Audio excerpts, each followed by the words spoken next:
नमस्कार दोस्तों, मैं हूं दीपक और स्वागत है आप सभी का हमारे आज के इस वीडियो में। तो आइए दोस्तों शुरू करते हैं। भोजपुरी के दबंग सुपरस्टार खेसारी लाल यादव और अंतरा सिंह प्रियंका जी के ये शानदार बुलंद वीडियो गाने का इंतजार भोजपुरी दर्शक बहुत ही बेसब्री से कर रहे थे। तो भाई लोग, आप लोगों का इंतजार खत्म हो गया, क्योंकि दोस्तों फाइनली दबंग सुपरस्टार खेसारी लाल यादव जी का बहुत ही शानदार और जबरदस्त बुलंद वीडियो गाना यूट्यूब पर रिलीज कर दिया गया है। जिस शानदार बुलंद वीडियो गाने का नाम है दोस्तों भतीजवा के माई जाई का देवघर। यह बहुत ही शानदार और जबरदस्त गाना है दोस्तों, और इस शानदार गाने को भोजपुरी दर्शकों द्वारा बहुत ही ज्यादा पसंद किया जा रहा है। और दोस्तों इस शानदार वीडियो गाने को मैं शानदार और जबरदस्त इसलिए कर रहा हूँ क्योंकि दोस्तों भोजपुरिया दर्शकों का इस पर बहुत ही अच्छा रिस्पांस मिल रहा है, और दोस्तों इस गाने को व्यूज भी बहुत ही अच्छा यूट्यूब पर मिल रहा है। और दोस्तों फाइनली मेरी बात की जाए तो यह गाना मुझे बहुत ही बकवास लगा, क्योंकि दोस्तों होली के गाने में और इसमें कोई अंतर नहीं है। इससे अच्छा तो होली गाना था, लेकिन ये गाना एकदम बकवास लग रहा है। और आप ही लोग बताओ यार कि भक्ति गानों को कौन इस तरीके से बनाता है। और दोस्तों आप ही लोग बताइए कि आप लोग होली का गाना भी देखे होंगे और ये भक्ति बोलबम गाना भी वीडियो देखे होंगे, और आप लोग बताइए कि इन दोनों गानों में क्या अंतर है। सेम लिरिक्स है और सेम गाना है,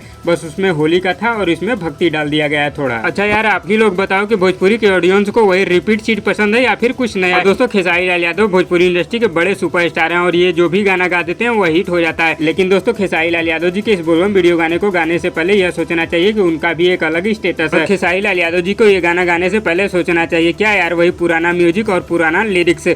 आप ही लोग बताइए कि आप लोगों को कुछ नया या अलग पसंद है या फिर वही रिपीट चीज पसंद होता है। मैं अपनी बात करूं दोस्तों तो मुझे दबंग सुपरस्टार खेसारी लाल यादव जी के इस साल के दो गाने बहुत ही अच्छे लगे। एक खेसारी जल डालेगा वतन के लिए और दूसरा कैलाश धुआं धुआं है। तो दोस्तों फाइनली मेरे जो दिमाग में था मैंने आप लोगों को बता दिया। अगर खेसारी लाल यादव नए लिरिक्स और नए म्यूजिक पे गाना गाएंगे तो इस गाने से बेहतर चलेगा और कुछ नया इतिहास जरूर बनेगा। लेकिन दोस्तों आगे आप लोगों की मर्जी। आप लोगों को अगर पुराना गाना और पुराने लिरिक्स पसंद है तो वही सुनिए और आप लोग खुश रहिए। तो दोस्तों कौन कौन भाई लोग चाहते हैं कि दबंग सुपरस्टार खेसारी लाल यादव नए लिरिक्स और नए म्यूजिक पर गाना बनाए, हमें नीचे कमेंट बॉक्स में जरूर बताइएगा। और वीडियो पसंद आए तो लाइक करिए, और इसी तरह की चटपटी खबरों की डेली अपडेट के लिए हमारे यूट्यूब चैनल को भी सब्सक्राइब कर लीजिए। धन्यवाद दोस्तों।